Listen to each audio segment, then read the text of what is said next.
এই যে আমাদের উপর উল্টা আমি একটা ব্যবসায়ী মানে আমি একজন অপরাধী, আমাকে কিভাবে চুষে চুষে খাবে প্রত্যেকটা লোক। ওই যে বললাম 40%, এই 40% তো আমার দিতে হয় সব জায়গায়। আমি তো কোথাও তো আমাকে বিনা পয়সা কেউ এসে বলে না যে এই কাজটা যে বাজার সেবের তাড়াতাড়ি টেবিলটা ছেড়ে দাও, এই লোকটা বলার লোক আছে আমার? তাহলে বিনিয়োগ কে করবে?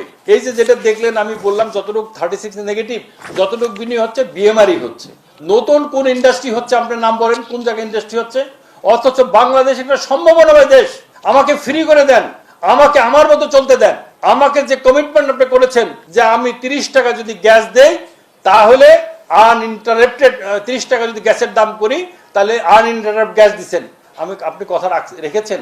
সব সরকারের ক্যারেক্টার এক, আমি ইন্ডিভিজুয়ালি কাউকে বলছি না, সমস্ত সরকার 40 বছর আমি যদি দেখে আসছি। তবে হ্যাঁ, এই যে আজকে যে গার্মেন্টস সেক্টররা যে উঠে আসছে এর পিছনে সরকারের একটা সাংঘাতিক নজর ছিল, একটা সিম্পেথি ছিল। নেইবারিং কান্ট্রিতে কি হচ্ছে, বাংলাদেশে কি পলিসি হওয়া উচিত, এই পলিসিটা তারা কন্টিনিউয়াসলি মেনটেন করে আসছে, যার জন্য গার্মেন্টস সেক্টর গ্রো করেছে, অন্য সেক্টরগুলো গ্রো করতে পারে না।